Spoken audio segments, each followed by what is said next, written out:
প্রথমত আপনাদের মতন মিডিয়ার বন্ধুদের মতন আমরা ওই যাকে তাকে অত গুরুত্ব দিই না, ওই নিয়ে আমরা বেশি মন্তব্যও করতে চাই না। শুধু এইটুকু বলবো, আমি বারবার কথা আমরা বলতে থাকি, পৃথিবীর ইতিহাস বারবার প্রমাণ করেছে কখনো শেষ বিচারে কুৎসা, অপপ্রচার, ষড়যন্ত্র, মিথ্যা, অন্যায়, তানাশাহী, তুগলকশাহী শেষ কথা বলে না। শেষ কথা বলে সত্য, ন্যায় এবং মানুষ।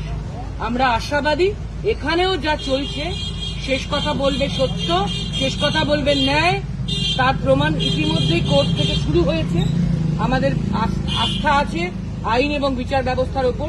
শেষ কথা বলবে ল অফ দ্য ল্যান্ড, শেষ কথা বলবে কনস্টিটিউশন, শেষ কথা বলবেন মানুষ এবং আমাদের নেত্রী মানুষের নেত্রী, তিনি শেষ কথা।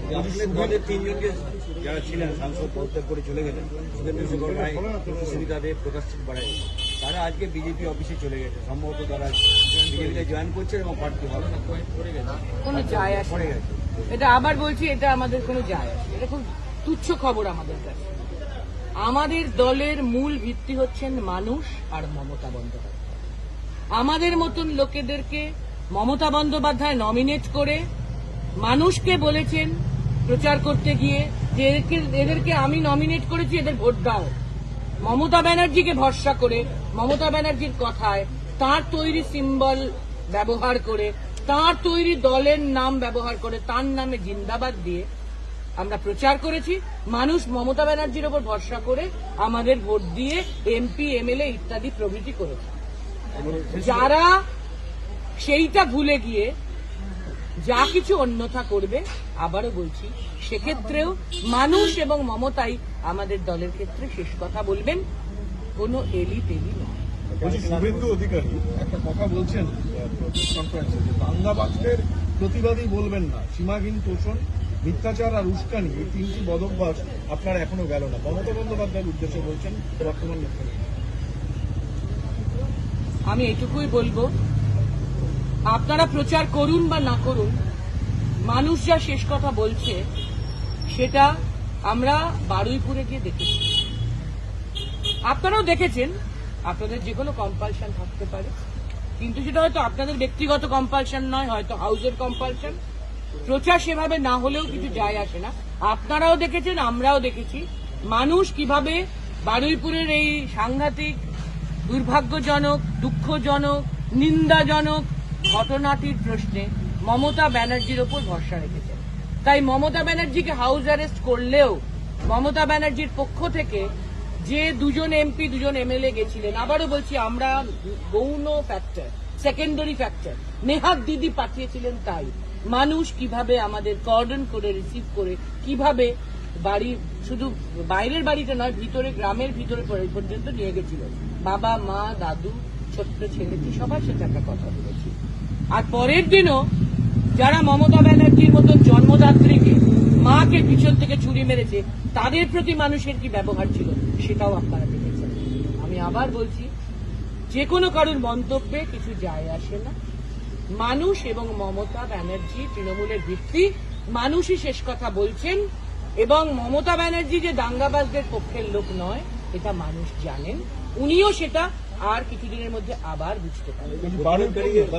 প্রতিবাদকারীদের মধ্যেই যে বিভাজনের রাজনীতি করছে, যারা প্রতিবাদে নামছে, তাদের বিভাজনের রাজনীতি, দাঙ্গাবাজ বা হিন্দু মুসলিম, কেউ চেষ্টা করলেই বিভাজন উনি করতে পারবেন না, কেউ পারবেন না, উনি বলে নন।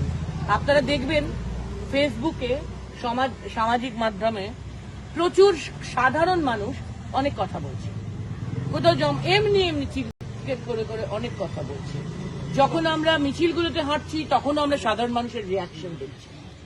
সেখানে দেখবেন তো তারা বারবার বলছেন আমাদের মধ্যে হিন্দু মুসলিম বিভাজন করবেন না।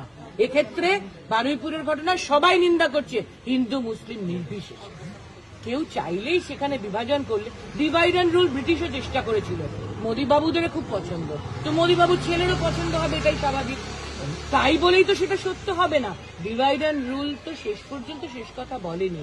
আমাদের দেশের সংবিধান শেষ পর্যন্ত বলেছে, নানা ভাষা, নানা মত, নানা পরিধান, বিবিধের মাঝে দেখো মিলন মহান। আমাদের সংবিধান ইউনিটি ইন ডাইভার্সিটির কথাই বলেছে, বৈচিত্র্যের মধ্যে ঐক্যর কথাই বলেছে। এটাই এখনো আমাদের সংবিধান। ফলে ডিভাইড অ্যান্ড রুল চাইলেই ব্রিটিশ সেটা করতে পারেনি। মুখ্যমন্ত্রী আরো বলছেন বারুইপুরের নাম পরিচয় দেখে ইন্দ্রজিৎ মন্ডলকে খুন করা হয়েছে। আমি বলবো ওনার হয়তো খেয়াল নেই, যখন তদন্ত চলে তখন ওনার যদি কিছু স্পেকুলেশন থাকে সেটা না বলাই ভালো। তদন্ত চলাকালীন আমি যে পদাধিকারী হই না কেন, আমি ওই তদন্তর অধীন, সাবজুডিস ম্যাটার, তাতে ওনার দোষী ছিল না, ও নির্দোষ ছিল এমন কথা বলা ঠিক না। তিনি হিন্দু হন, মুসলিম হন, তদন্তে পুলিশ প্রশাসন ওনারই তো হাতে আছে। উনি মন্তব্য করে দেওয়াটা আইনি নয়, সংবিধান সম্মত নয়। আচ্ছা, বরুণ বিশ্বাস হত্যাকাণ্ড মামলা নতুন করে আবার সিআইডি শুরু করবে, নতুন ফাইল করবে। ওরা পৃথিবীর যত কোনো মামলার গত 15 বছরে নতুন করে শুরু করতে পারে, নতুন বিচার দিতে পারে, নতুন অ্যাকিউজ আবিষ্কার হতে পারে, নতুন রায় হতে পারে। তবুও বলবো সত্য, ন্যায়, law of the land, constitution এবং মানুষের ওপর আমরা আস্থা রাখি। আর আমাদের নেত্রী মানুষের নেত্রী, তাই মানুষ এবং মমতা শেষ কথা বলবেন, যেমন সত্য, ন্যায়, ল অফ দ্য ল্যান্ড এবং কনস্টিটিউশন।